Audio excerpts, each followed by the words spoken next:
When the holidays start to feel a bit repetitive, reach for a Sprite Winter Spiced Cranberry and put your twist on tradition. A bold cranberry and winter spice flavor fusion, Sprite Winter Spiced Cranberry is a refreshing way to shake things up this sipping season. And only for a limited time. Sprite, obey your thirst. Good morning, Crust. It's a great day to be a bread brother. Ugh, mornings are not my jam. Or jelly. Oh, come on. Stop loafing around. I just woke up feeling hollow inside. Psst, just grab one of the new Morning Uncrustables sandwiches, like Bright-Eyed Berry or Up and Apple, filled with 12 grams of protein and tons of deliciousness. Crust, what are you eating? It's just granola, not even yogurt. No crust, no fuss. Uncrust your mornings. This podcast is part of the Robots Radio Rocket Club, a program designed to help all podcasts reach their full potential. For information about joining the Robots Radio Rocket Club, check out robotsradio.net. Welcome to the Gundam Lorecast, where we take a deep dive into the Mobile Suit Gundam series, such as the multiple timelines, mobile suits, characters, and so much more. Welcome to the Robots Radio Host Holiday Special episode, where we get together a lot of the different hosts across the Robots Radio network in order to talk about some of our favorite things from the last year and recommend if you've got, like, I don't know, Christmas gift cards, or you're on vacation, if there's something cool you should check out. I am your host, Tom, or Robots. I run the network. I also host the Fallout Lorecast, the Lord of the Rings Lorecast, and the Elder Scrolls Lorecast, so you might be familiar with some of my shows. And we have a wonderful group of different hosts from different shows this week. I'm just going to name off some names and they'll introduce more about themselves as we go. We've got Jeremy and Brendan and Sergio and Preston and Sam, and I'm just going to call them Crown, and Andrew and Maverick and Wasteland Ronan. We've different people with different names. Some people use handles, some people don't. But welcome back, everybody. This is so fun every year to get together and see all of your faces, and people are listening to our voices as I'm looking at your faces. But yeah, this is a super fun time because we get to talk about all of our favorite things and share a little bit of our personalities for people to get to know us and find out what else is going on in the network. So the topic, as usual, every year is something that was a big favorite of yours from the last year. It can be a vacation, a place you went to, a book you read, a movie you saw, a game you played, something you gave a chance to that you thought wouldn't be so great, but was a big surprise. I don't know, a sandwich you ate. I don't know. But kicking us off this week is Sergio from the D&D Lorecast. Sergio, how is it going, man? Happy holidays. Happy holidays. Yeah, my name is Sergio. I am the host of the Dungeons and Dragons Lorecast. You can find us every weekend talking about D&D lore. I'm also on the Rocket Club as a co-host of the 616 Files, where we are deep diving into the Marvel history, like the Marvel universe, like in universe, with acclaimed writer, novelist Sean Hamill. But yeah, I love getting together with the other folks from Robots Radio. It's like a little family reunion every time we do one of these. Yeah, you know what? It makes me think about when I used to work for corporate business companies, and they always have their holiday thing, and then everybody's like, crap, I got to go back to work on Saturday for our holiday party. But this is actually fun because we don't have to go to work. We can just hang out and talk about our favorite stuff. And exactly. Yeah, man. So how was your year? What did you get into this year? Year has been pretty good. Just every week in, week out, yapping about lore, doing Tales from the Tower actual plays, which is kind of ties into what my favorite thing of the year was, which isn't brand new to me specifically, but it's something that I just started up again this year, which is running an actual Dungeons and Dragons campaign. Oh, nice. Yeah. I've run them, over the course of my life, but I hadn't run one since 2018, before the pandemic. Mm-hmm. And going into 2025, I was like, I want to run a campaign. I want to run a ongoing campaign. I styled it after as a West Marches style campaign, which, if you're unfamiliar, it's a style of D&D campaign where people can drop in and out. Every session is sort of self-contained, but there's a larger overarching storyline. So folks can come in, play a session, oh, hey, I can't make it next week. That's fine. We don't have to cancel. Just I'll run the session for whoever does show up. Nice. Yeah, it keeps it going because that's always the hardest part, is corralling all the cats, Right, exactly. Yeah. And so So I started doing that at the beginning of the year, and it's been a lot of fun. And I also started running a Curse of Strahd campaign for some of my patrons on the D&D Lorecast. I just finished up our 8th session, I think, right before I got on with y'all, and it's exactly what you expect from a D&D campaign. Bunch of murder hobos, bunch of shenanigans, bunch of puns. And that's been a lot of fun. And to top it all off, not only am I doing those, but somebody sent me an ad that our library, or a Facebook post that our local library had posted, and they were looking for DMs. Wow. And so I reached out to the Arlington Public Library, and I'm like, hey, like, I kind of know what I'm talking about when it comes to D&D, like, not to like toot my own horn, but beep beep. Like I would be interested in running a campaign. And so yeah, I've run a few sessions with them. Didn't run one this weekend. It was my wedding anniversary, so congrats. Props to myself for being married, finding someone to deal with me and staying married. That's usually the harder part. Right. But no, that's been a lot of fun, just like getting together, and like one of them is online, 2 of them are in person.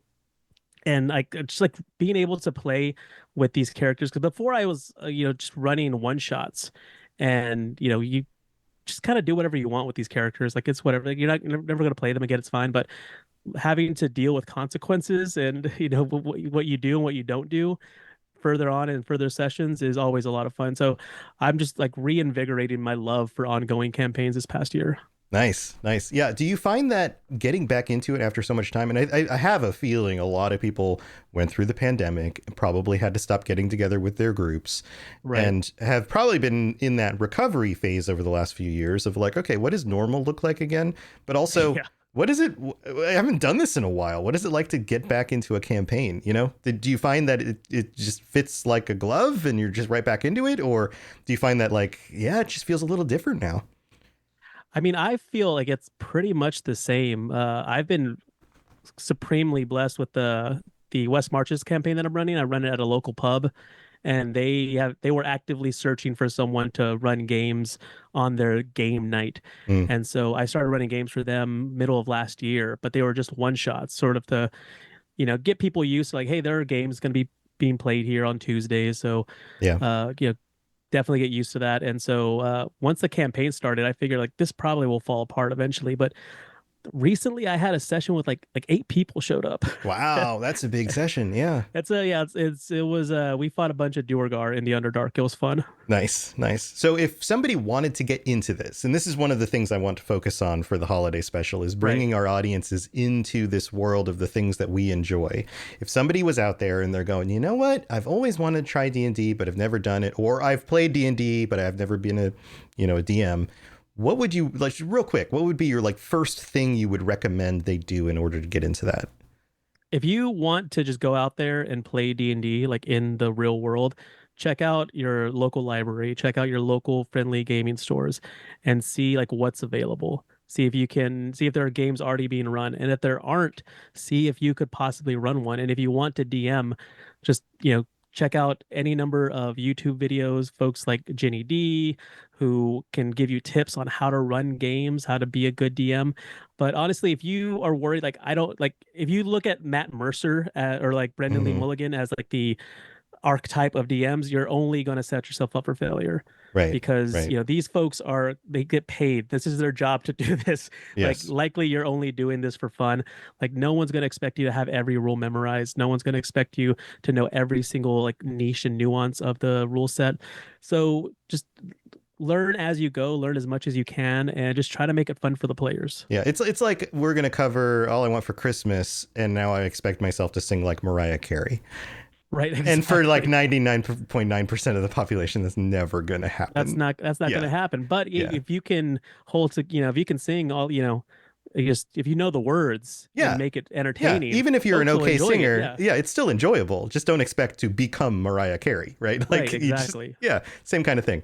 Yeah, that's some great advice. Let's open this up. Anybody else have any questions for Sergio about DMing a Dungeons and Dragons campaign for the first time in a while? I've got a question. And hey, this is Sam. This is Sam from Mass Effect Lorecast. Hey, Sam. AKA N7 Legend. Sergio, You were talking about how people can find out how to be a good DM, but I have a few friends who have been DMs, and perhaps a more valuable skill set is being a good player for the DM. What is the most chaotic thing one of your players has done recently in the campaign you're running? Ooh. So chaotic. This is someone who had never played Dungeons and Dragons before. Showed up to a pub session. I run the campaign 2 to 3 weeks out of the month, and then I always have 1 month for like a one shot, for like a one off. Like, I'll run like Dungeon Crawl Classics, or I'll run like Mothership, just something to sort of palate cleanser. Yeah, exactly. Yeah. And so this guy showed up the week before we were playing DCC and never played. Asked him, have you played D&D before? He's like, no. I was like, okay, well, this is like D&D adjacent, so it'll be fine. You'll catch on. And so shows up the next week where I'm actually running the campaign. So again, had never played D&D before, only played one session of a tabletop role-playing game. And so we're fighting in the Underdark. They're fighting Duergar. The final Duergar turns invisible, and so they can't see him. It's his turn. And I said, what do you want to do? And he's like, I have this spell called Thaumaturgy. It says that I can create harmless tremors in the ground. Can I cast that spell and cause like the dust of the stalactites to fall down and possibly expose the Duergar?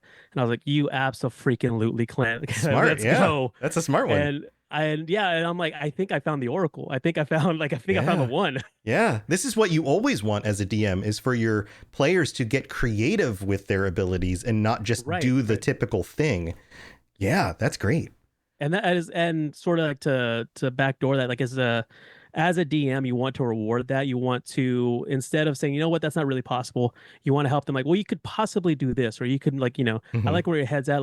You can possibly, fidget it a different way and do that. But I hardly ever like telling my players no. If I can figure out a way like logically in the rule set to make it work, or to do something like that. Or that guy was like allergic to dust, and even though you didn't help you see him, he sneezed, and now you know where he is. Like you can play off of that and be like, well, it actually did work in some way. Yeah. Right. Yeah, that's a great question. That's a lot of fun. All right. Well, we've got a lot of people to get to. Sergio, thank you for kicking this off for us. Yeah, of course. And if anybody has any questions about D&D, about the lore, about DMing, check out the D&D Lorecast. Check out Sergio. I'm sure he can get you started and give you some places to go. We're not hard to find. Yeah. And also, all of these hosts are on the Discord, on the Robots Radio Discord. They all have channels on the Discord. A lot of them have their own Discords for just their show. But if you want to get a hold of anybody or find out, or you mentioned somebody shows up on the show and you're like, crap, what were they a part of? Just join us on the Discord. You'll find everybody. We'll tell you exactly where to look. But who would like to go next? I see Void, another D&D show guy. Jeremy, Void, how's it going? Hello, how are we? I hear you're you're a little bit sick for the holidays, but you made it. Yeah. So congratulations. So hi, I am Jeremy Geyser. I am the DM for Dungeons and Dipshits, a live play D&D podcast, the Faded Light campaign. And we just basically, I have made a world, and my 4 players made their characters, and I set them loose, and they are on the track to dismantle a government. And they just keep on shaking off the dust from the ceilings in order to find where that hidden government is. They have been trying. Okay. Cool.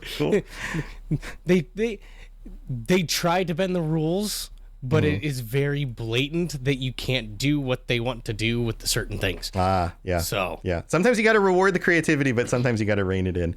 So okay, so let's talk about this year. What's on your list of top things people should try out or give a shot? Well, first things first, the launch of my show in April.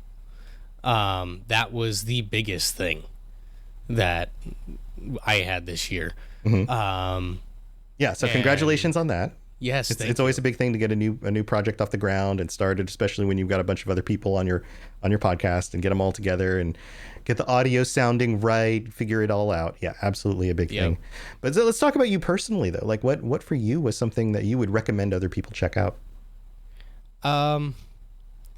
If you have the means to do it and you have online friends, get together with them. In like a physical real space? Is that what you're saying? So like get together in a go real touch some grass in a group. Yes. Go to the park. We the 5 of us, so it was me, Sam, who plays Konica, a chicken like Kenku, Clockwork Sorcerer, my brother, Jackson Geyser, who is a human with supernatural abilities. We had Logan Williams all the way from Montana.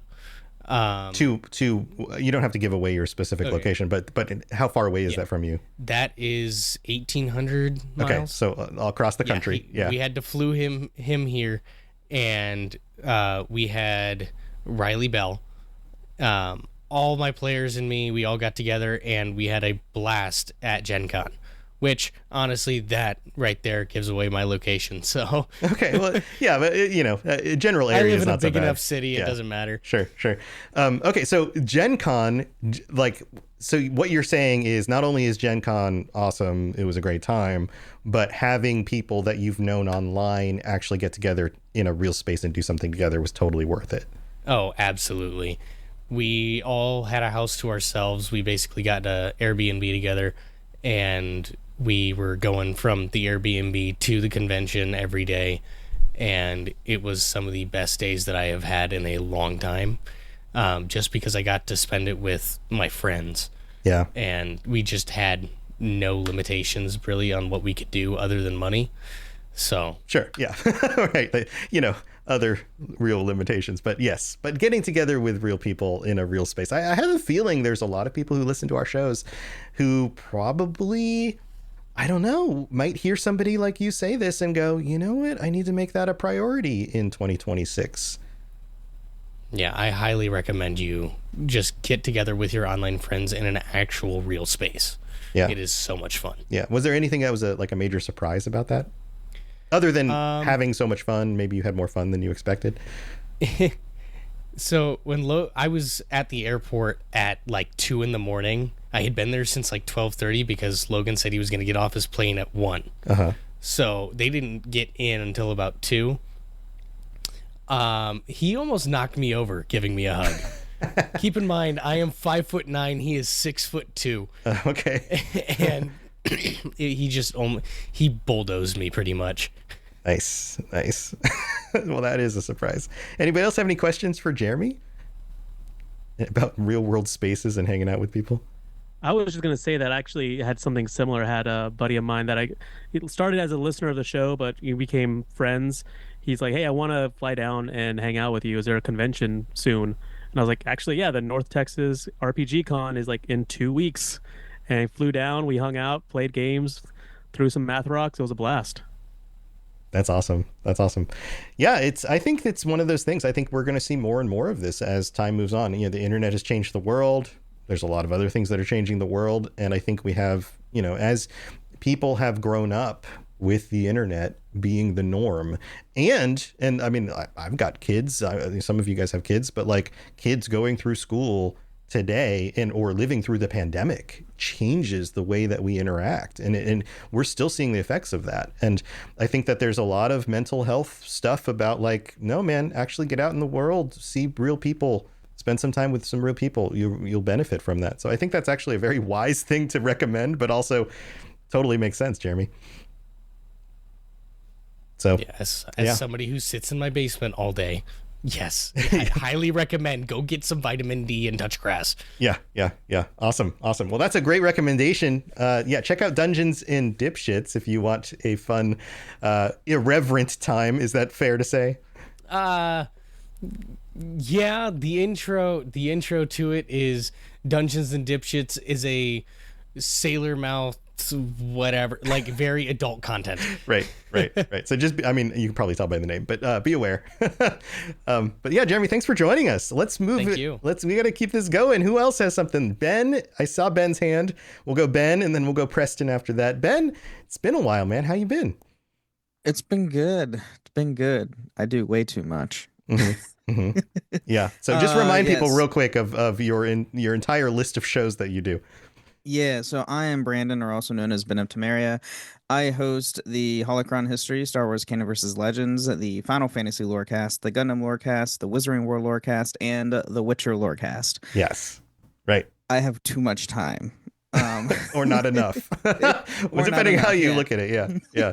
So looking back on the year, like from a personal standpoint, what is there something that surprised you? Something that you're like, oh, everybody needs to know about this?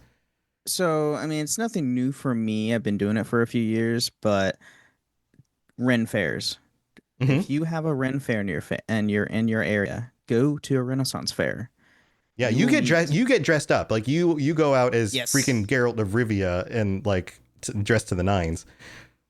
Yeah, I have like almost too many outfits now, depending on the theme of the weekend. So there's that now. But yeah, it's great. You meet so many wonderful people who are either, Rennies that just go or are complete nerds, just I do a Star Wars show. I see a bunch of Star Wars nerds. Yeah, right. It's fantastic. Yeah. Or D&D because it's the Renaissance. There's a lot of D&D nerds. It's great. And that is not a slight in any ways because we are all super nerds about something, right? Like all of us. So yeah, but that's where you find. Man, this is the theme. Sergio set this up, and he's like, go to a real place and play Dungeons and Dragons. And then Jeremy's like, yeah, get together with your friends, and you're like, yeah, go to the Ren Fair with your friends. Man, is everybody gonna talk about doing things in person? Maybe this is the shift. Outside. Yeah, go outside. Maybe this is the shift to 2026. Is like, hey, let's be real people in real meat space and actually shake hands and look each other in the eye. That's amazing. So do you have any specific stories from Ren Fairs this year that really did something set the others apart? The last time I went to a Ren Fair was a long time ago, and there's there's stage shows, and there's the food, and there's the dressing up, and then there's they're going to play human chess, and all the different things. Is there anything in particular? I mean, it's essentially what it is. That's what my year was essentially. I did do one of the weekends. The group I'm part with, one of my friends is a seamstress, so she made the group of 3 girls that I hang out with are dressed up in Rococo, which is I think it's 17th century fashion. I don't know, it's fashion. Something above my head. But they were dressed in the Powerpuff Girl colors, and I was the professor. Oh, even wow. though I'm 5'3", so that doesn't really bode well when they're taller than me. Right. But I got free food out of it, so it's all good. That's great. That's fun. Real creative idea. Anybody else have any questions for Ben? Any Ren Fair questions or thoughts or comments? This is Sam again in Seven Legend. Ben, I am a huge Renaissance Fair enjoyer. And I have been to a few different ones in different states I've lived in across the country. Do you have a favorite location that is almost always just, an excellent Ren Fair? So I've gone to 2. I'm going to my third out-of-state one going into next year, but I've been to the Kentucky Ren Fair, and then I'm an Ohioan, so I go to the Ohio Renaissance literally every I grew up in Ohio, and I know. I know what you're talking about. So yes, that one actually still remains my favorite, even though I've been to Ren Fairs in 4 different states now. So wow. Okay. Yeah. We just got news a month ago that Jack the Whipper is finally coming to our fair, which is super exciting because I've been wanting to see him for 5 years, and he doesn't come to Ohio. Cool. We got a question. You're gonna have to add context to that. Who is Jack the Whipper? So he is a. You can't just name drop him and try to walk away. He's just a Rennie that goes and he makes songs and does parodies, and he's a comedian, but he uses whips for songs. It's thus the Whipper. Yeah. Thus the Whipper. Like Devo? Basically, yes. He's like Renaissance Devo. Okay, I'm down. That's all you have to say. It's like Whip It Good with mandolins. Yeah. Pretty much. I'm 100% down. Yep. Wasteland Ronan, did you have a question? I saw your little hand. Yeah, this is Wasteland Ronan from the Metal Gear Lorecast. And as a fellow Ohioan, I understand going to cons because there's nothing else to do out here. Yeah, all but corn. all the corn. Well, cool, man. Bren, you got it. Ben, I said Bren. I combined Ben of Tamari and Brandon into one word, Bren. Anything else to wrap this up on your side? I mean, not really. I mean, just go outside, have fun. I mean, play games still, but there's more than to do outside as pandemic's over and hang out with people. It's great. Nice. Well, thanks, man. Preston, how's it going? I am doing swell, Mr. Tom. How about you? Shucky dang darn. I'm all right too. Remind people about you and what you do, and then we'll talk about your favorite thing this year. I am Preston Hardin, also known as DJ Atomic Wolf in some circles. I am the creator and showrunner of True Vault Escapades, a Fallout audio drama, which is quite literally what it says. It's a Fallout audio drama, but it's a show designed like a 1940s radio show, but it's in Fallout New Vegas, and it turns 10 next year. Wow, so 10 years. I'm pretty excited for that. Setting up some cast interviews and stuff like that. But other than that, I also have BioShock, the Midnight series, kind of a slightly underrated drama I've put together. Which, if you like BioShock, it would help if they released another BioShock game one of these years, and then people would I'm waiting. Start searching again for BioShock stuff. Yeah, hopefully someday.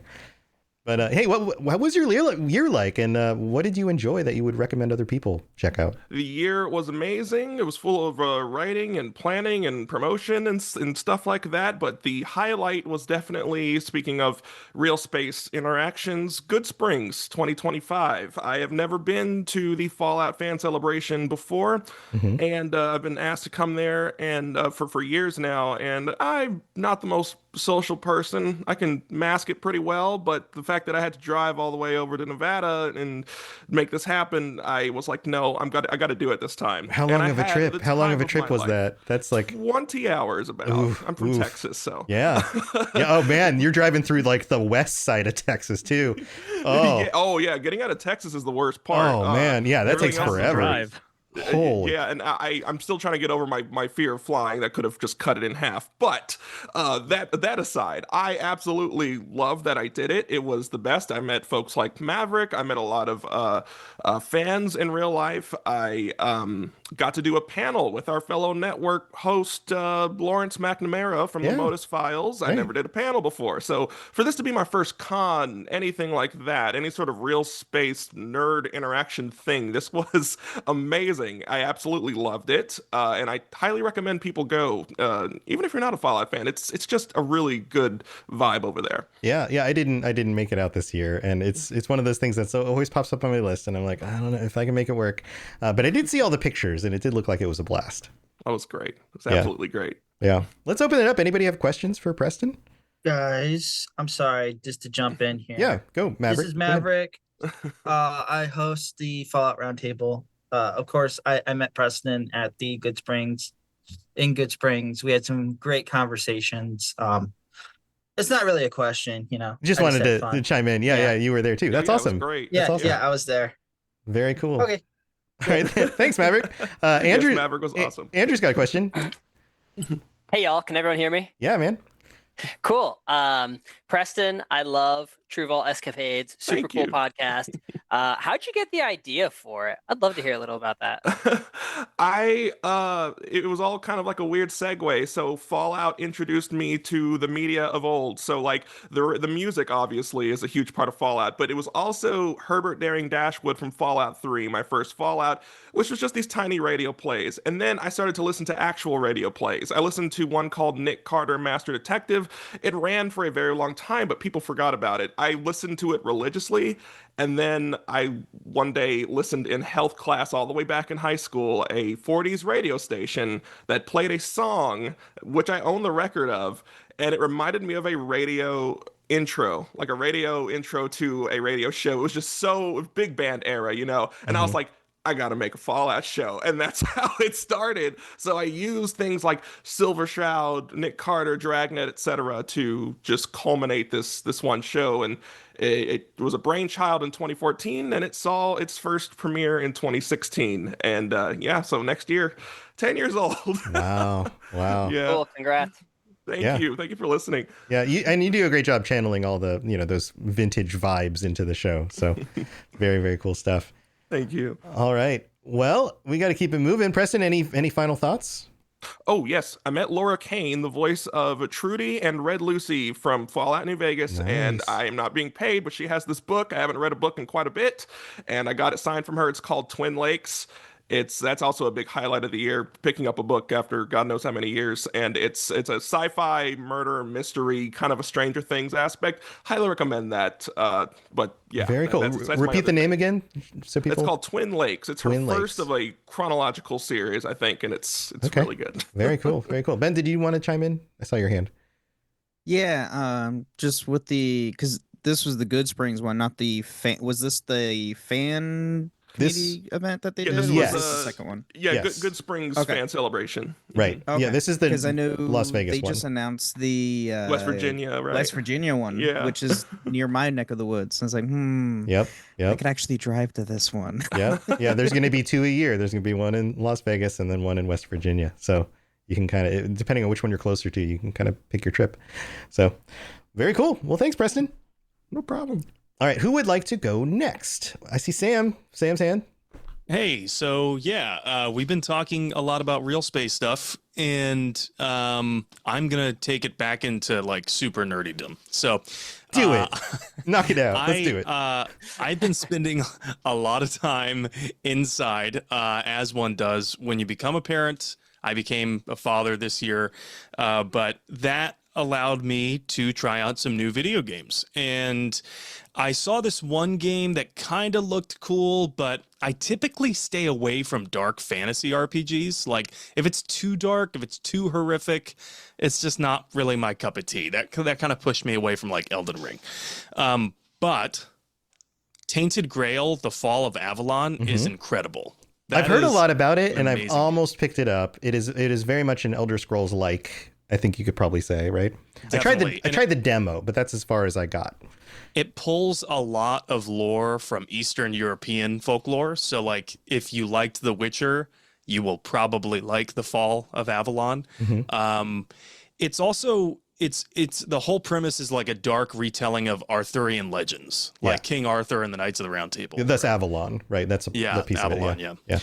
Yeah. And for me, I think King Arthur is cool, but if I'm just being honest, I don't know anything at all about Arthurian legends. Right. I just like the vibe and the aesthetic is cool. So I went into that knowing nothing. And even so, it's a great game because not only does it reward the kind of exploration that will have you looking behind every staircase, every nook and cranny, where it's not just cool loot and unique items with unique art with those items that you'll find, but it's really hilarious quests as well. Like, for example, I just did this quest yesterday where I'm walking through a town and this lady comes up and approaches me and asks me to help her find her husband. I'm like, okay, this sounds like a run-of-the-mill quest, right? Yeah. But it's not, because apparently she had been feeling like her husband was drifting out of love with her. And so she had heard tales of a witch in the fields, and that she'd have to go meet that witch at midnight, and that the witch would always grant one wish. So she told the witch that she wished her husband would be happy with her again. Okay. And the witch gave her a potion, and the potion turned him into a pig. This is straight out of like Grimm's fairy tales, like the original ones or something. Yeah. So he becomes a pig, and the witch's justification when you meet her is that, well, he's as happy as a pig in mud. There you go. He's happy again. I did it. And you can talk to him, which is hilarious because he's like doing these pig grunts like the voice actor is doing pig grunts in between the lines, and it's so well done. And he still talks even though he's a pig. That's great. Well, the witch will like cast a spell basically, so you can converse with him, because it turns out he went to go live with the witch, and he's happy there, and he's actually happier.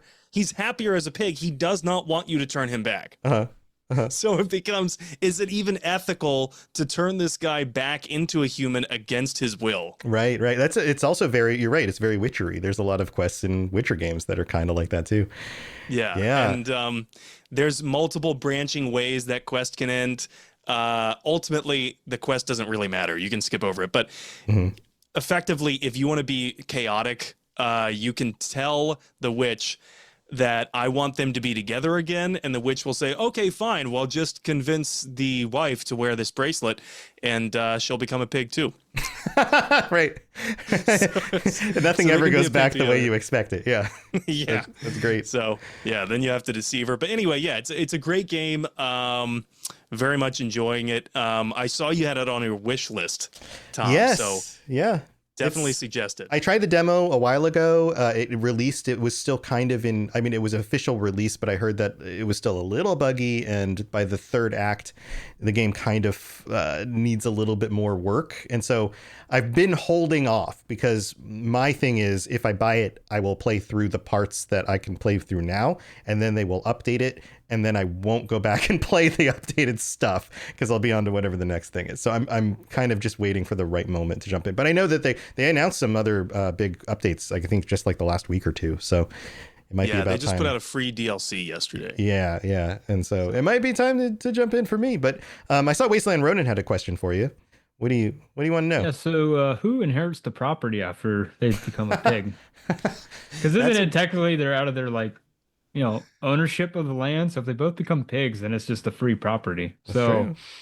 Yeah. That it's funny you should bring that up because there's a different quest in which you can basically arrange things so that you have a family leave and then you just take their home.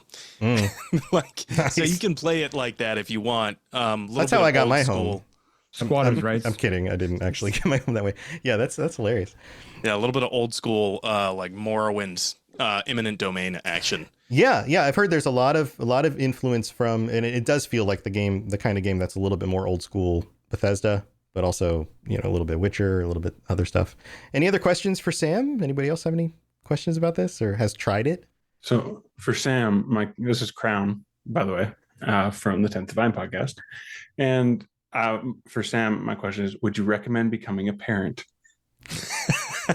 It's so funny because when I was reading the topic, right, like of what's something that you've done or happened to you and you've enjoyed, I was like, oh, well, I got to talk about having, a child, like my first child.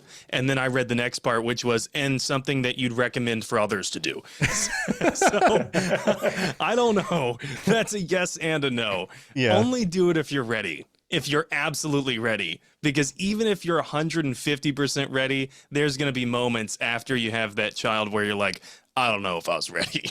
Yeah, I don't think anyone is ever ready. And no, exactly. Yeah. As a father of 4 with like a 10-year age gap in some of that space. Oof. Yeah.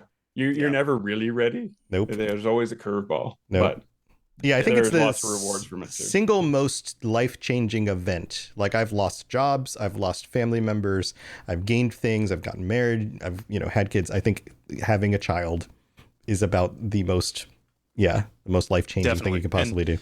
Without hyperbole, the day my son was born, the moment he was born, happiest moment of my life. Yeah.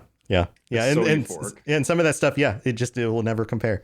And then you'll see old pictures pop up on your phone or whatever, and you'd be like, oh my God, I can't believe it's been so long. Yeah, it's crazy. Well, Sam, any last thoughts or anything else you want to share? Yeah, I saw Tainted Grail Fall of Avalon on sale for I want to say 40% off or something like that on Steam. So I think it's only $20 right now, something like that. Yeah. Anyway, go try it out. If you're curious about it, if you like first-person open world RPGs, just go try it out. I think you'll very much enjoy it. Awesome.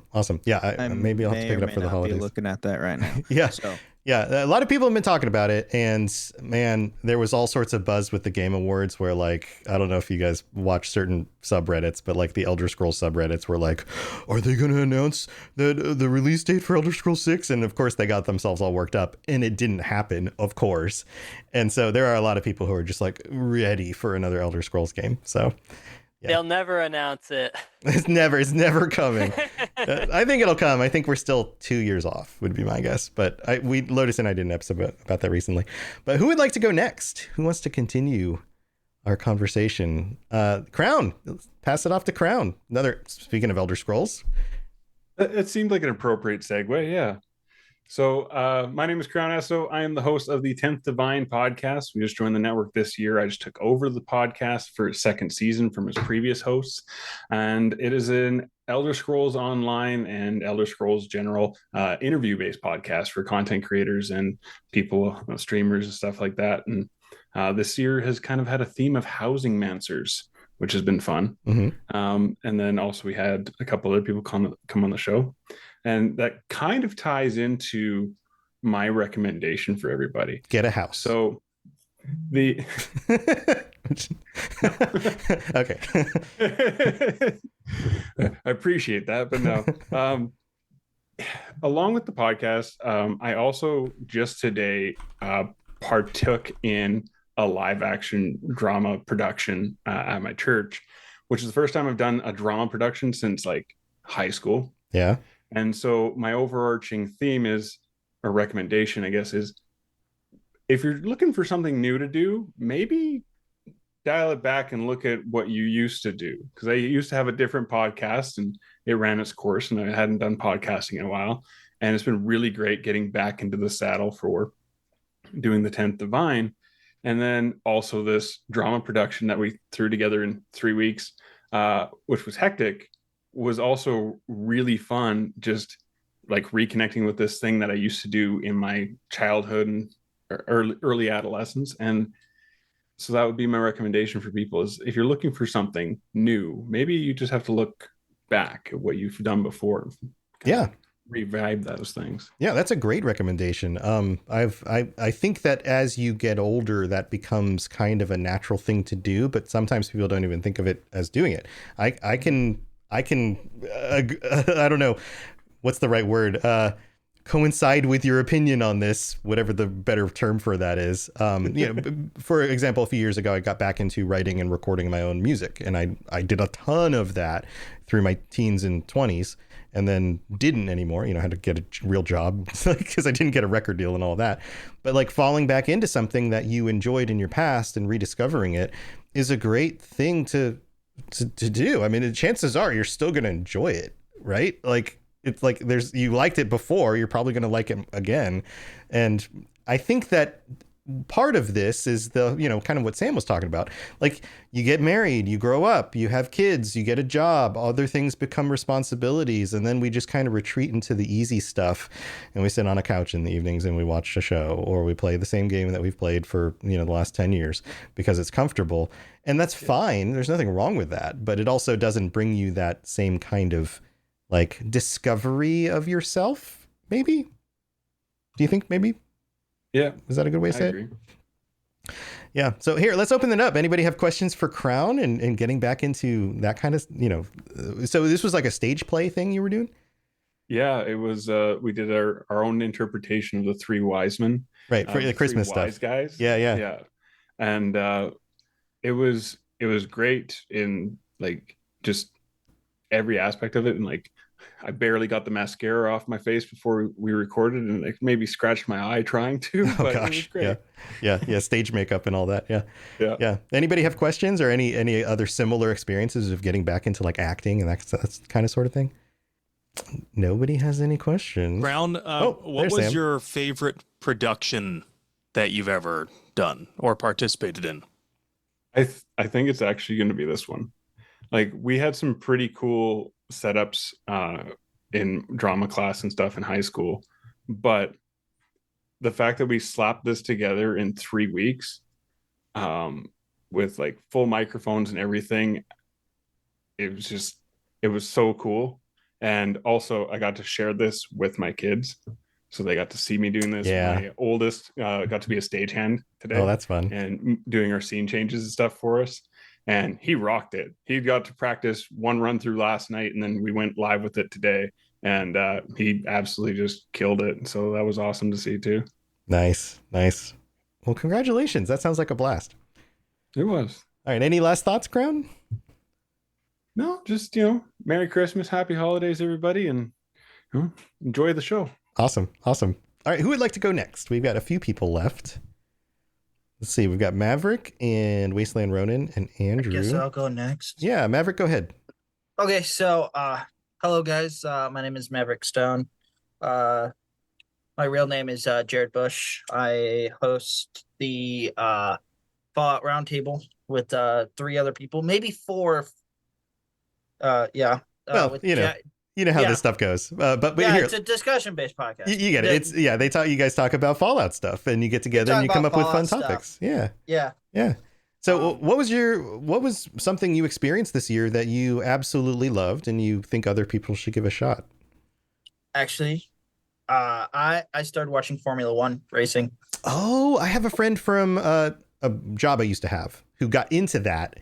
And then even said, "Hey, I can give you my login so you can log. It's expensive to be able to watch it here in the States." No, it is expensive because I have a F1 TV. Right, but it was the same sort of thing where like he got super into it and was like, "Okay, you need to enjoy this too." So is that what happened to you? You were just like, "Oh man, exactly what happened." That's amazing. So the F1 movie came out in summer, and that's when I'm like, I'm dragging my sister along with me on this fun ride, and she's finally getting into this. So I have woken up at 4 a.m. Eastern to watch a Grand Prix.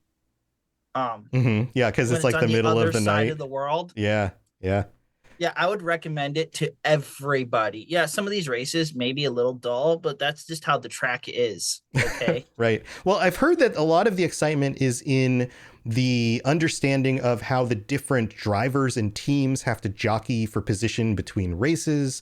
And then there's also the technology that goes into the cars, and then the self-imposed limitations because of like the way that they have to like, everybody has to meet a certain standard, but they can't go above a certain amount of spending or any of that kind of stuff. I don't know all the intricacies, but I know that's... Yes, and I'm not going to bore you with them either. Yeah, but is that part of the fun of it? Is that the stuff? It's so many, especially... So next season, they just ended their season in Abu Dhabi 2 weeks ago. So, and next year they're rolling out a new set of FAA regulations where it'll change everything completely. Yeah. With the car is supposed to be smaller. Like I said, I'm not going to bore you with the intricacies since there's so many. But that's the draw, right? Like that's getting into the minutia of it. Yeah. Yeah, like this season, it was a 3-way battle for the drivers' championship all the way to the end. Like in Las Vegas Grand Prix happened the week after the Fallout New Vegas celebration. My hotel was between turns 4 and 5. Oh wow! On the track. I have a ton of pictures. If any, so you got to see it in person? I got to see the track. I didn't. You got to see the track. Race. Okay, It wasn't at the event. Wasn't there also? Okay, got it. The event was not there. It was the week after. So I watched it on TV, and I'm pointing out to my family. That's like, there's our hotel as they're going around the corner. Yeah, there it is again. I have pictures right there. That's awesome. That's so cool. I used to work in a high-rise building in a downtown area, and the year that I was working there, they had a race. It wasn't F1, but it was a street race where they closed down the downtown roads. But those drivers were still going like 80, 90 miles an hour on roads that you're supposed to drive 25 or 30. And we got to stand outside the fences, and the cars would come directly at us and then turn like 90 degrees, like brake and turn like 4 feet away from us on the other side of the fence. And it was ridiculous. It was amazing. I think Andrew has a question. Andrew, what do you want to know? Yeah, I was just I was going to add, I've also started watching. I only have time to catch the highlights of F1, but it's so cool. And maybe Maverick, you'll know the answer to this. But one question I've had is with the tracks, like, are they there all the time, or are they actually closing down streets and roads in some of these places? And like, I'm just so fascinated how they create the tracks, how this works. I think it's some of both, right? Is that right, Maverick? Yeah. Okay. So yeah, some of them, like Las Vegas, for example, is a street course. So yeah, they'll set up the course like weeks ahead, but they won't shut down any of the roads until like the week of the race. Right. And then they put up a bunch of like temporary fences and barricades, and then they pull them all back off. Yeah. It'll take weeks after the fact. Traffic was horrible while we were there trying to get to Good Springs. But at the same time, it was so much fun. Bro. Yeah. Is it like so loud? Like if you just live in the area of a track. Oh yeah. When those cars are driving by, absolutely, yes. I'm assuming Austin, Texas is where Circuit of the Americas is. The United States Grand Prix is there. That's a dedicated track. Yeah. Right. When I worked in the office building, they were having the race out. They're seriously 1 block away from my building. I was up on like the 24th floor or something, but we could just hear the like the whole time. It's like, and then you go down there and it's just like a whole thing. Yeah, absolutely. Jeremy, do you have a question? I have input for this. Okay, cool. So I'm going to dox myself a little, but it's a big city. I live in the city of Indianapolis. My grandparents live here too. They live. Are they known for like driving or race cars in Indiana? That sounds a little familiar. Indianapolis. If you ever watched the movie about the snail that inhales nitrous oxide and just becomes a race car. Oh yeah, I forgot about that. It's called Turbo. That's actually based in Indianapolis. So. Indianapolis. Sounds familiar. We for those who don't know, the Indy 500 is here. Right. IndyCar, the IndyCar series, and everything like that. We have a NASCAR race, the Brickyard 400, but. My grandparents live less than 10 miles away from the track.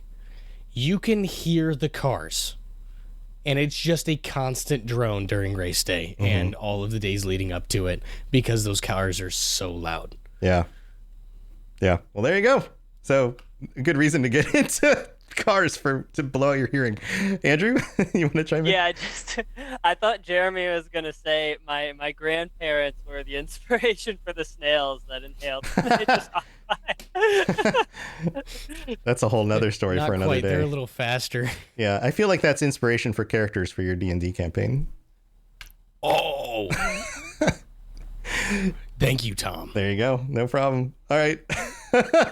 Well, Maverick, any final thoughts? So for people that can't see, I am wearing a Mercedes-AMG Petronas F1 shirt.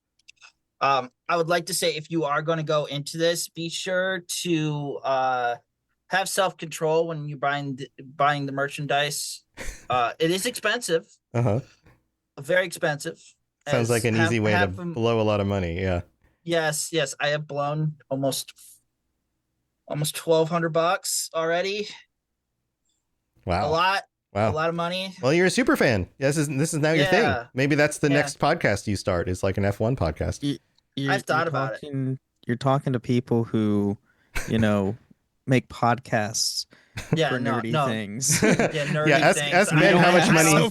Ask Ben how much money he's put into costumes for Ren fairs. Yeah. Yeah. But besides that, no, actually, if you can't make all the races or like watch them, don't worry about it. There's a ton of stuff on YouTube. Go through their YouTube channel and everything. Cool. Good tips. It's a ton of fun. Yeah. It sounds really cool to get deep into. So thanks for sharing that.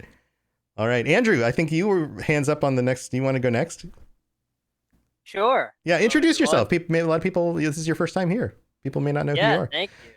My name is Andrew, host of the Intergalactic Heretic Prophet podcast and Ghost of Tsushima Yote podcast as well.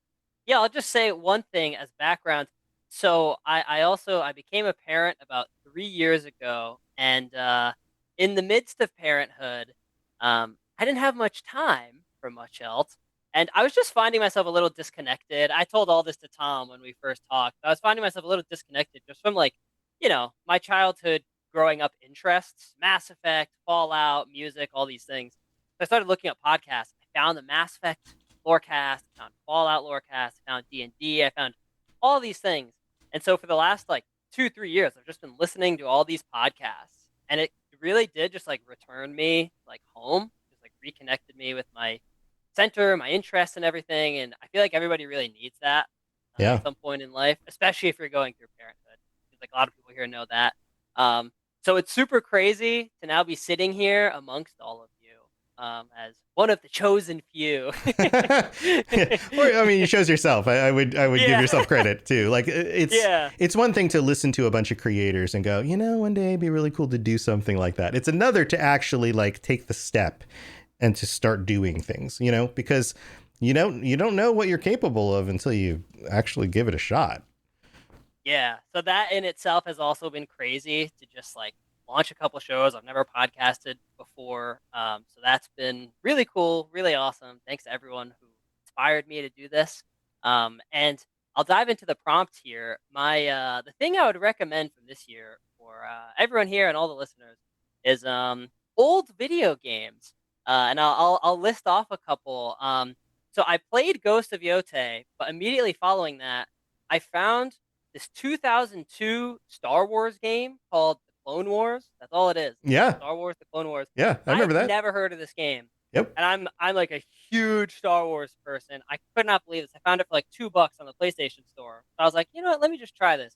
This game was awesome. It's like shooters, and you're soldiers. You're in the clone army, right? It's kind of like a tank game for the most part. There's some like on foot combat that is honestly like horrible and breaks the game. Okay. But it's also like hilariously lovable for PlayStation 2, and they just like remade it for PS5. So here's what was really cool about this. I went straight from Ghost of Yotei to this. Then I found Far Cry Primal, which was in 2016, which again, that's like 9 years ago, which 2016 is now kind of an old game. That's crazy. Yeah. I know. Yeah, it's crazy to think about. Yeah. Yeah, so I was realizing this, like what quantifies an old game? And actually, I got the idea to launch a podcast because I played The Last of Us again this year for my first time. That was 2013. Wow. That's also kind of an old game at Yeah. that point. So yeah, and so Far Cry Primal was awesome. Like I could not, I've never even played a Far Cry game before. Oh, wow. But it's set in 10,000 BC, like right as the Neolithic Revolution is happening, the discovery of farming, creation of tools, all these things. So just a super cool setting. And between like this 2002 Star Wars game, Far Cry Primal, I just was like, there's so many cool old gems out there to be found. And yeah, that's my recommendation for everyone. That's awesome. That's awesome. Games, stuff you come across. Yeah, I also discovered old games again because I launched the Retro Recall show that I've been doing now for a little while, and have been playing through like really old stuff. We're talking like NES games from like 1988 and stuff like that. And man, is it like some of these games I haven't played since I was a kid, and and I'm old, so it's been like 3+ decades since I played some of them. But like going back and like that nostalgia is real, man. Like both trying stuff I haven't played before, like you were mentioning, but also going back and trying stuff that I like did play, and I'm like, I don't really remember this whole thing very well, and then being surprised by it. It's a thing for sure.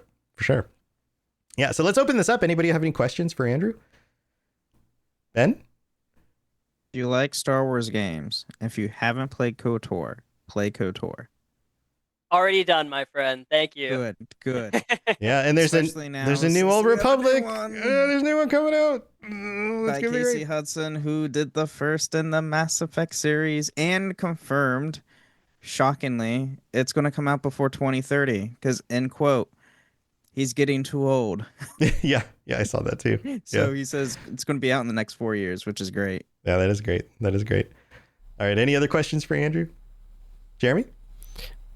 Would you consider Minecraft an old game if you're considering Last of Us an old game? Minecraft came out in 2011, but it keeps getting updated with bigger and bigger updates. Yes. Skyrim. Yes. Skyrim hasn't gotten an update. It just keeps getting remastered. I don't know, man. I update mine with mods all the time. But yeah, I think there's something about, if you look at statistics on video games, this is something I like to, I almost enjoy news and information about games as much as I enjoy actually playing them. But one of the things you'll notice is that the hits from like a decade ago just keep getting played, which is part of why you combine that with the fact that there were like 19,000 games released on Steam this year. There's just so many new games, and so many of these classics are still great, that we're at this point where it's like, well, do we really need to play a new game? Not always. Like a lot of us are just happy to going back to the old stuff, or rediscovering, like Andrew, like you mentioned, like rediscovering stuff that we didn't play initially that were great games. And we're just like, I just never gave it a shot, but it's still good. I think it's kind of like the movie industry, right? Like you look back at like the old black and white pre-talkie films, and they're interesting to watch, but they don't really scratch the same itch as like a real blockbuster movie would, right?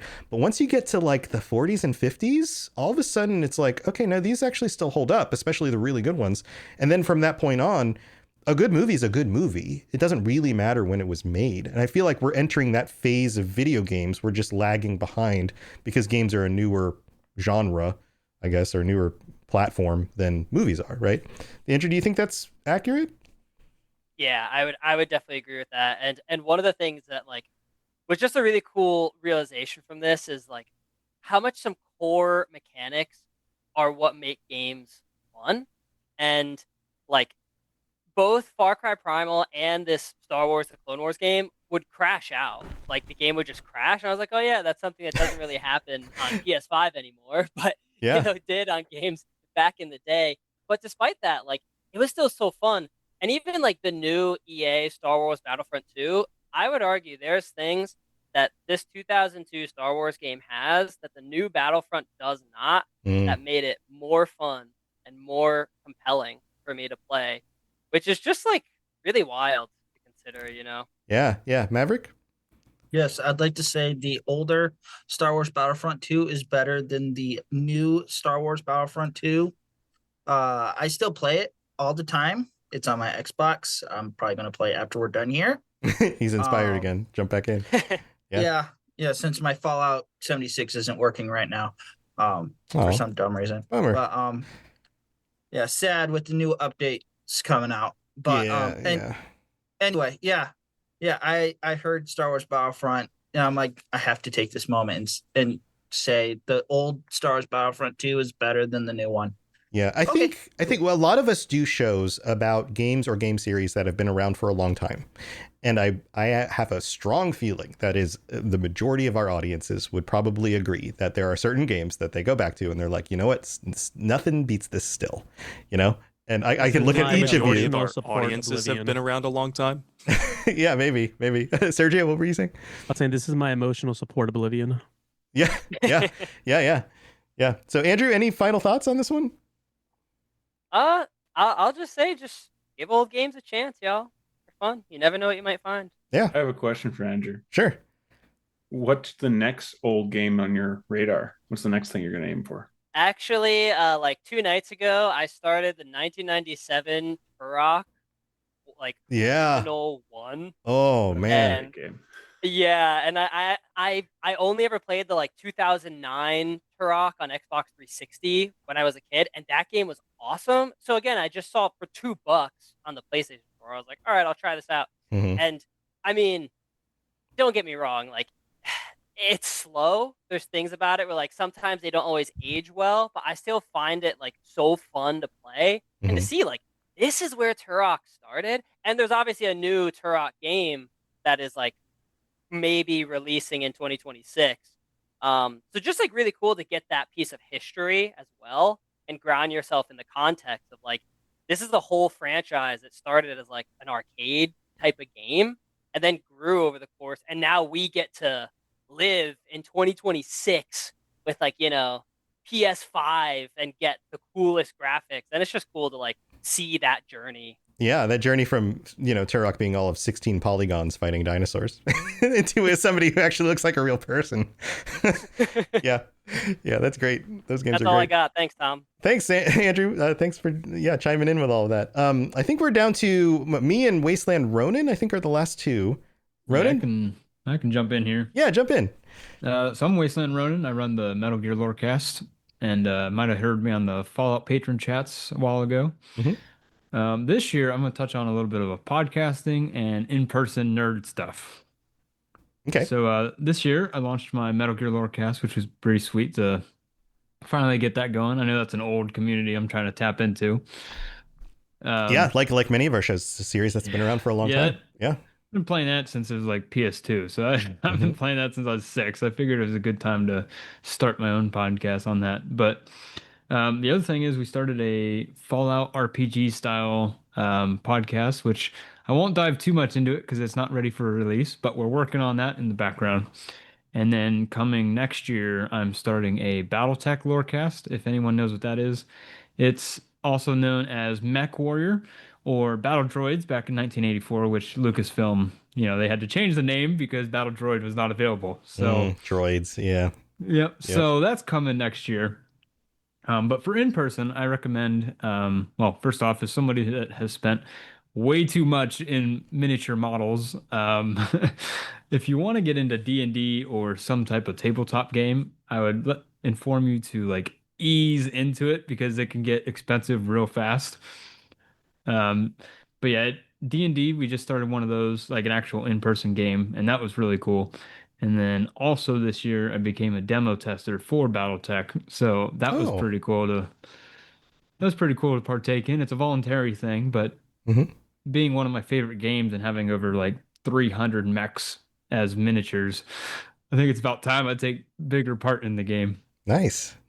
Yeah, that's so you have a similar experience to Sergio, but also the idea that you can sign up as like a tester for things or to help with projects for, games and software and things like that is a very real thing. There are a lot of modding teams that are looking for people to just test out what they're doing or to learn some basic skills in order to get into stuff. But there's also a lot of indie developers that would love just the help. And if you love a thing and want to support it, that's absolutely an avenue for you, for sure.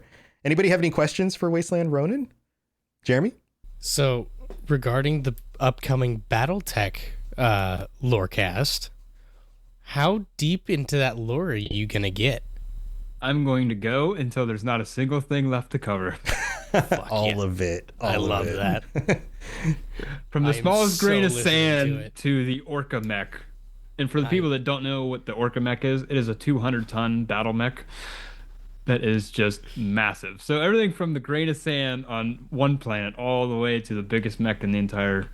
I think it's the biggest mech in the entire game. Wow. Cool. And for those who don't know, BattleTech has like factions and a bunch of other stuff. Correct me if I'm wrong, but I've seen a lot of different factions, all the different like intergalactic maps and stuff like that. And it's almost, the lore, I believe, is just a little smaller than Warhammer. Than 40K. If I'm not mistaken. Yeah. Too bad we don't have the 40K guys on right now. I'm sure they would have been here if they could have, but they could chime in about that. But yeah, that sounds really cool. And I remember playing those games a long time ago, like, and all the different type models of the, the mechs and the different mechs. paint you could put on them and like different squads and all that stuff. It's very cool. My collection now, it's a 6-foot shelf, and I need more room for models because I'm running out of room. Mm-hmm. But yeah, lore-wise, BattleTech is almost the scale of like 40K itself. There's just so much lore, and it spans over a couple thousand years, and it's been out since like 1984. Yeah. So it's not the same size as 40K, but I would say it's like the next step down as the depth, in depth of amount of lore that goes into it. Yeah, that's very cool. Very I'm cool. so ready for this, Ronin. Jeremy's there with you. Maybe you guys should talk about doing a lore show together or something. I do what Very you possible. want, but just making suggestions if that's something that would be helpful. All right. Any other questions for Wasteland Ronin? Any other thoughts or questions? Nope. It looks like we're getting close to the end. Wasteland, thanks for sharing that. Any other final thoughts? No, that's about it. I don't think I have any other podcast I'm gonna be starting, but who knows? We'll Sure. see. It's always I am gonna tempting, start- yeah, I am gonna start porting it over to YouTube because I'd love to start making videos for Metal Gear and then BattleTech. Definitely BattleTech because there's a lot of stuff that the names are definitely gonna get confusing. So being able to see a visual aid would be way more helpful. Yeah. Well, good luck with all of that. That's awesome. All right. I guess I'm wrapping this up. So I was going to say the Oblivion remaster came out earlier this year, back in like March. And that was going to be my, like, you got to go back and play it. And so my Elder Scrolls Lorecast friends are going to be like, yeah, go back and play that. But I'm on the theme of real world stuff, real life stuff, meat space stuff. And also on the theme of being a parent, my son is 15 this year, and I don't know, 5-6 years ago, bought an electric drum set. I used to play in bands. I can play guitar and bass. I can drum okay. I do a variety of different things.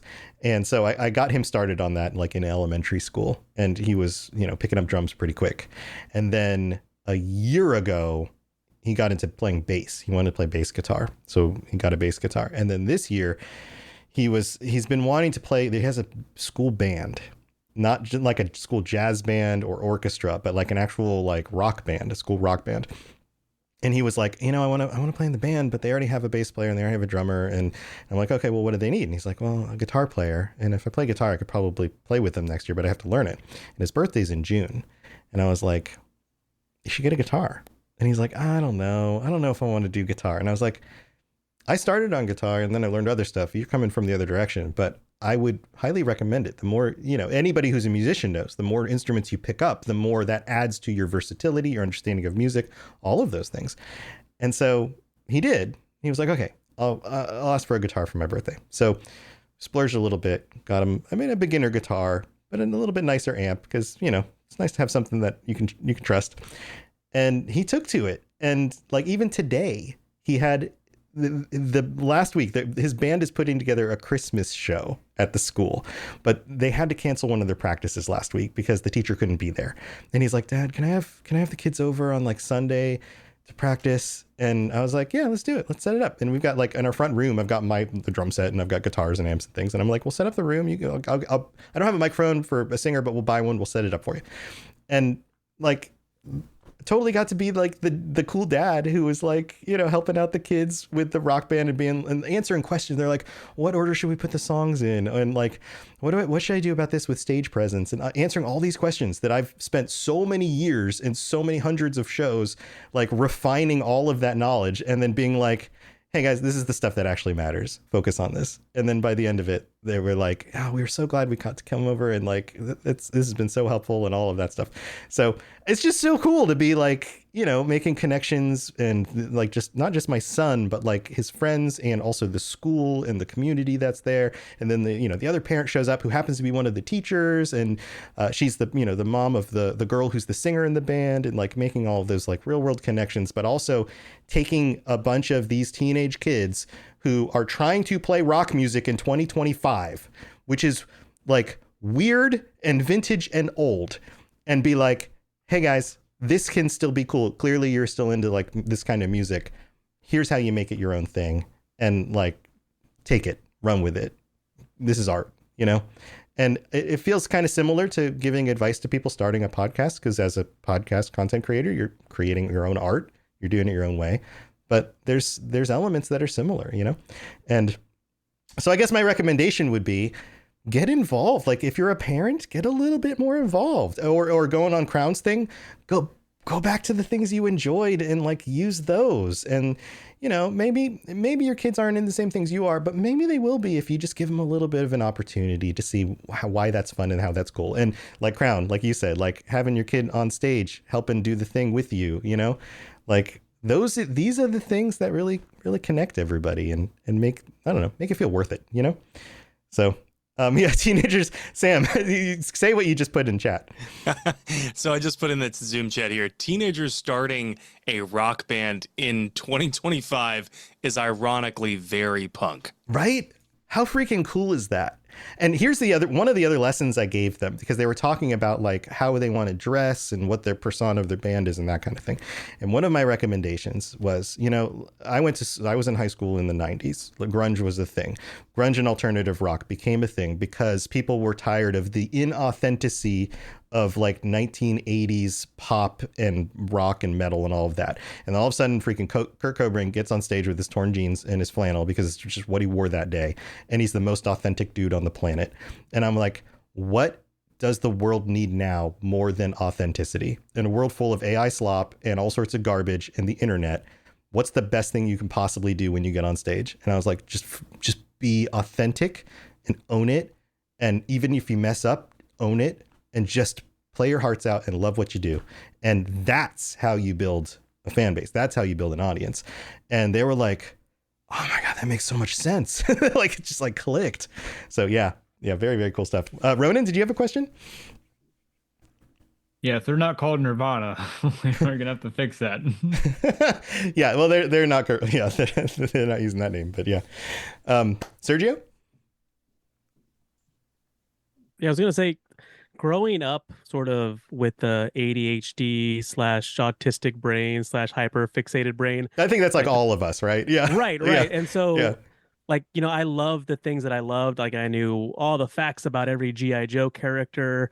I, knew like way more about, Thundercats than anyone probably should have. And so I always thought like, hey, like when I become a parent, I'm going to be the coolest freaking parent, because all the dumb stuff that they're going to be into, like I probably won't be into it, but I'll understand. And if they say like, oh, I need this chase variant of this figure, I'm like, I know exactly what that means. Like some other normie parent will be like, oh, you like Spider-Man, here's a Spider-Man act. Like, no, they're Right. looking for the black symbiote variant from Spider-Man 3. Right. That's what they want. And so and I was right. Like all the crazy stuff that my kids are into nowadays, I hear it and I'm like, it doesn't make any sense to me, but I understand the information enough. You get the why. Well, yeah, exactly. Yeah. I get the why, not Right. the like, the what, the what, what. that comes down to the details. And once you dive enough deep in there, you get the what, but you understand the why, Right. why they care about the what. Exactly. Yeah. And so yeah, it's been awesome. That's awesome. That's a great story. Ben? What's up, Ben's hand? Yeah, I was just gonna comment, like, your son learning guitar, going from bass and drums. Just commenting on that, like, get out of your comfort zone. Try something that you never thought you would, enjoy, but you turn out to enjoy. I did that last year when I got into acting and doing voice acting, like, or even just podcasting. Like, do something outside of your comfort zone and grow with it, and you will see how much joy it brings to your life. Right. Yeah. You don't really grow unless you're uncomfortable. I think it's one of those like timeless things, right? Like you got to get a little uncomfortable to grow. Yeah. Maverick, did you want to chime in? Yeah, I'd also like to comment. So I am on the spectrum. I have been diagnosed and everything. So I had to have my parents help me a lot when I was younger, pushing me out of my comfort zone, which in turn in high school with football, I also played the bass. Mm-hmm. But I played the upright bass, the big nice. upright bass. Yeah. I actually have. Yeah, I've tried those before, and it's fun. Yeah, I played that. I wore the suit and tie orchestra. I know a lot about that. So I'm like, that's right up my alley too. Holy you crap, value the fact that your parents pushed you into things that you otherwise wouldn't have tried. Exactly. Yeah. So there are some things I'm like, no, I'm never trying that. But in other ways, like football, sure, a lot of sports. I was in weightlifting for a little bit. Mm-hmm. And just some of that just went away as I grew older, did coping mechanisms, Sure. I mean, our interests change, but like it's that experience of having done the thing that you kind of carry with you, right? Exactly. Yeah. And so, I just was like, people should play more bass. Okay. Learn to have a strong back to carry that instrument wherever you go. Right. And join a swing jazz trio or an orchestra. Like, why not? Exactly. Or a rockabilly band. Sure. Why not? Right. I have played in a college symphony orchestra one time as the only bass there because the other one was sick. That was fun, but at the same time, it was scary. Yeah, but you grow because of it. Yeah, absolutely. Yeah, exactly. Absolutely. Yeah.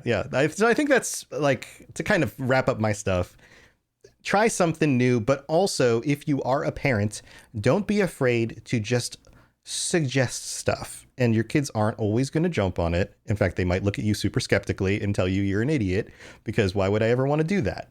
But if you put enough stuff out there, it's like a platter of food at a party, right? You put enough stuff out on the table and somebody might go, oh, I haven't tried one of those before. And they'll just pick it up, just make them aware that you will support them and that, you're there to help out. In fact, right before we started the show, we were coming home, we went out and got dinner. We were coming home and playing songs in the car. And there's a song on my son's playlist that is a band that I've loved in the past. And we got home and he pulls out his guitar and he starts trying to figure out the riff. And I was like, here, man, this is how it goes.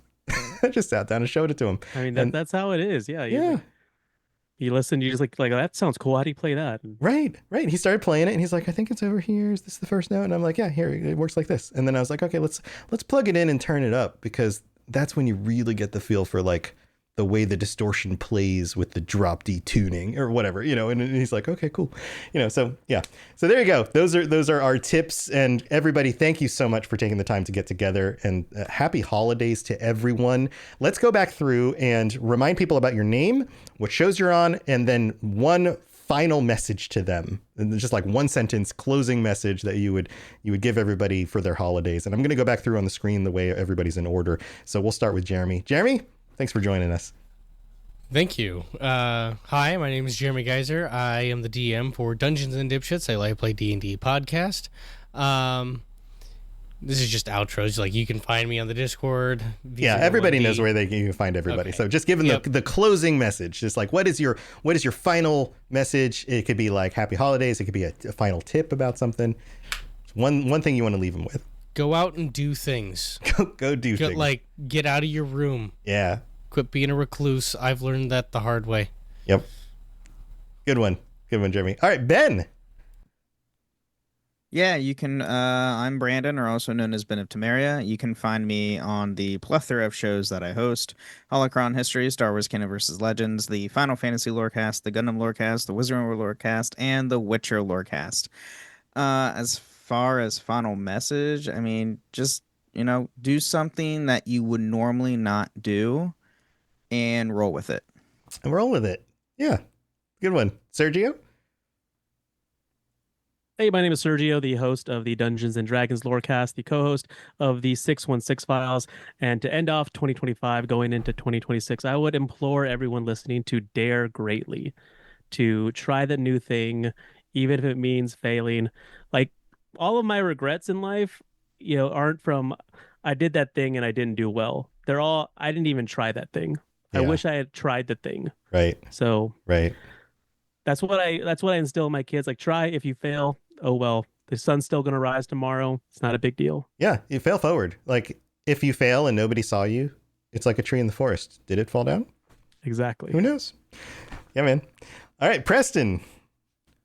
Howdy, I am Preston, or DJ Atomic Wolf, and I am the creator of True Vault Escapades, a Fallout audio drama, and my 2 cents would be stop dipping your toe in the pool and just jump in. And that goes with a lot of things. Especially pools. Especially pools. Just take the leap. I mean, especially if it's been bugging you for a really long time, that's more than enough of a sign that you need to give it a go. So, yeah, that's my little parting message with everyone. Nice. Every time you say your DJ name, it reminds me of, and I'm DJ Atomica from Burnout Paradise.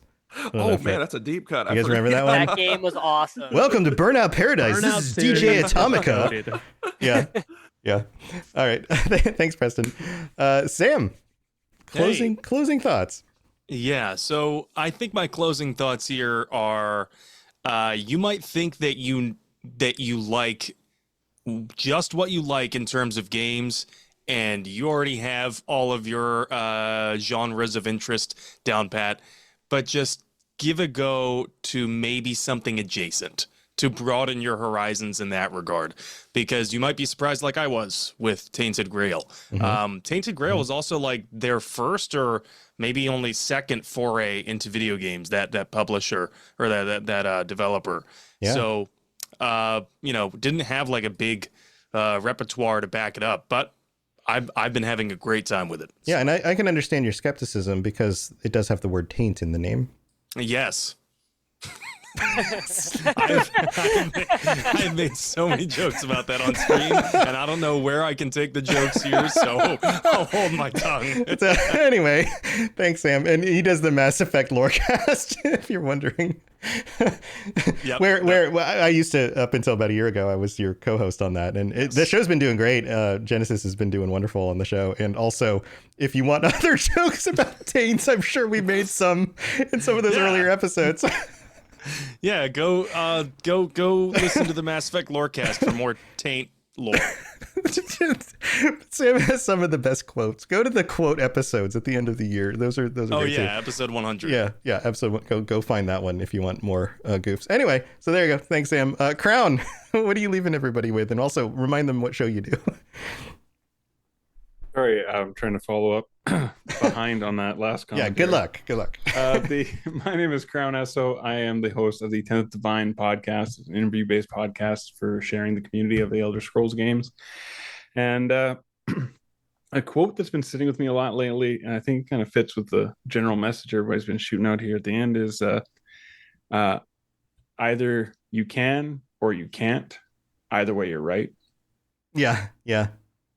Like whatever you expect is going to be the way it goes. Yeah. If you think you can't, you won't. Yeah, I don't even know. Somebody had shared it as it was in a game they had been playing recently, but it's someone else. Is a quote from someone else too. But like, it's been really sitting with me for the last little bit, and I feel that really fits into getting out there, trying new things, and just doing stuff. Yeah, try some new stuff in 2026. It's a new year. Yeah, man. All right. Well, thanks, Maverick.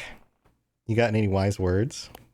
Oh, the wise words of Maverick. They scrolled them on stones. Roundtable, we do have an episode like that, along with the taint jokes. I have a feeling you guys have lots of jokes like that. Yes, we have a ton of jokes that we can't say here either. That's fine. But anyway, my name is Maverick Stone. You can, or just Maverick or Mav, or just don't call me late for dinner. Got it. I co-host the Fallout Roundtable podcast with Jaxus and Sassy Lady, who I'd like to, before I give my parting wise words, would like to shout them out. This year's been really tough for me as a whole, and they've been sort of keeping up the podcast this year, the last little bit of this year. So I just want to say thank you to those guys, along with Eric, who on here is Cilior. He does a lot of voice acting. Voice acting, and he's been doing a lot also. So anyway, I just wanted to say that. Not for the wise words of Maverick. Yeah, what are your wise words? My wise words, go touch grass. Boom. Done. Touch grass. Touch grass. As a group. Get together as a group. Or if you don't have grass, go touch some snow. Just not yellow snow. There you go. That's also a good tip. Right. It is that time of the year. And yes, not the as yellow a ones. Michigander myself, we're in the middle of a snowstorm right now. It's fun. That sounds great. It's 65 degrees out where I live. Yes, it is -1. Nice. Wow. Yeah. That's awesome. good. Stay warm out there. Maverick, thank you so much. No problem. Wasteland Ronin. Oh, this is Wasteland Ronin. I'm the host of the Metal Gear Lorecast and soon to be Battletech Lorecast, which I have not released the official name yet. But I would say take small steps daily to leap over time. Oh, okay. Man. And really, we're making anatomy jokes. That's a little below the belt for me. Nice. Yeah, outside of the anatomy jokes, I feel like we are writing a bunch of really good lines for fortune cookies. Like all of us. Like maybe we should do yearly fortune cookies and put them out there for people to get. I don't know how you do that. I'm sure there's probably some like made to order fortune cookie company out there somewhere that we could give them all the different things and they could just make them. I don't know. Last time I asked for fortune cookies, the lady kept saying, and then. Wait, what? If you know that movie reference. No, what is that from? That was a Dude, Where's My Car reference. Oh, was it? Oh, yeah. Yeah. Look up on YouTube. Yeah. I never saw Dude, Where's My Car? I know of the film, but I never did see it. Yeah, look up And Then on YouTube and it'll pop up and you'll be cackling. It's hilarious. Got it. Well, thanks for joining us, Wasteland. And then Andrew, it's just you and me left.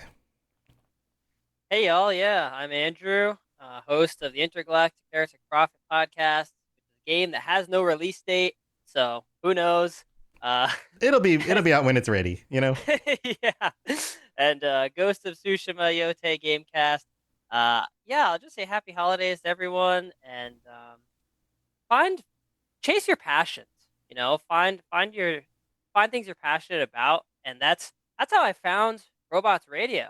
I mean, I feel like, in the early years of parenting, it can be just so tiring. At the end of every day, I was just feeling like, man, I'm exhausted. And oftentimes just watching TV, and then just feeling like, am I really like loving this right now? And that's how I got led to Robots Radio. Like, what did I love? And for me, that was Mass Effect, Fallout. And all these years later, I'm sitting here with all of you. Yeah, that's awesome. Crazy. That's awesome. Yeah, it feels good to be a part of something. It feels good to be able to like make a thing rather than consume a thing. I think maybe that'll be I guess I have to wrap this up. So maybe that'll be my thing is like, if you find yourself regularly for your own entertainment and just kind of, in your spare time because work is stressful and family life is stressful or whatever, if you find yourself constantly consuming things and feeling empty from that, make something. Think about making a thing. Now, maybe that's not a podcast. Maybe it is. Maybe I'm sure there are some people out there who are like, you know what, I'd love to start a podcast. And I would be remiss to not say, hey, come join the Rocket Club. I can help you out. But outside of that, maybe that's not your thing. Maybe your thing is, you know, I want to act in a play. I want to DM a Dungeons and Dragons game. I want to start pickup games of basketball in my neighborhood. Whatever it is, make a thing, make a team, make a product, make art, get out and like add to the world in a place where there's so much, I don't know, AI garbage and all sorts of inauthenticity. Be a human being and make stuff and share it with other humans and get out there and be with some other people. Ronan, did you have one more thing you want to chime in with? Yeah, and for those people that, you know, they don't want to make their own podcast, if they don't want to do that or whatever, they can always support their podcast, you know, write into your podcast or even send in a single question because someone else out there might have the same question you do. And just by that quick little snippet, you could change like the entire way people think about the game, or maybe like, you know, add more information to it. So yeah, there's so many ways to support your podcast that you like. Yeah, and I talk with a number of people. I try to answer people's questions on our Discord all the time, and sometimes I end up responding to people who they will shy away from doing something like a podcast because they'll look at a lot of us who are the hosts for our shows, are the voice for our shows, and they'll assume that they have to do everything else. They're like, but I don't know how to edit. I don't know how to write a show. I don't know how to post it online. I don't know how to, the hosting. I don't know how to get advertisers. I don't, like all of these other things. But oftentimes shows are made up of people who specialize in individual things. So maybe you're really good at writing something, but you're not the right person to be the voice and to be talking to the microphone. So team up with somebody, find somebody who helps support that. You know, there's ways of combining your efforts. You don't have to go it alone, you know, that sort of thing. So yeah, get to know people and, you know, touch some grass, I guess, is the whole message of that's our holiday message this year, is go touch some grass, everybody. But we're going to wrap up the show. Thank you, everybody, for being here, for continuing to listen to all of these shows, and for your support of the network, whether that's simply just continuing to be here and listening, sharing the shows with people that you know, or supporting us on Patreon or any of that stuff. And I know we all have some wonderful plans for the next year for more content and things that we are putting together. And we'd love for you to continue to be a part of that. And as always, if you want to get a hold of any of us, if we've said anything tonight that you were like, oh, I want to check that out, or I want to get involved with doing the thing that you mentioned, feel free to jump on the Discord. There's a link in my show notes for my shows. And I know a lot of you guys have links for the Discord, and you can even just Google like Robots Radio Discord. You'll find a link, and then come join us on there, send us some messages, and otherwise have a wonderful holiday. Enjoy some time with your friends and family, touching grass or snow, as long as it's not yellow. And we'll see you next time. Bye, everybody. Take care. Bye. Bye, all. Bye. Bye, all. Good morning, everybody. Thank you for listening to the Gundam Lorecast. You can find us on the Robots Radio Discord at robotsradio.net, the Ben and Friends podcasting Discord, where you can share how you got into the Gundam series, and you can even find us on Twitter at Gundam Lorecast, and even email us at gundamlorecast@outlook.com. Hey, Ryan Reynolds here for Mint Mobile. You know, one of the perks about having 4 kids that you know about is actually getting a direct line to the big man up north. Mm-hmm. And this year, he wants you to know the best gift that you can give someone is the gift of Mint Mobile's unlimited wireless for $15 a month. Now, you don't even need to wrap it. Give it a try at mintmobile.com/switch. Upfront payment of $45 for 3-month plan equivalent to $15 per month required. New customer offer for first 3 months only. Speed slow after 35 gigabytes if network's busy. Taxes and fees extra. See mintmobile.com.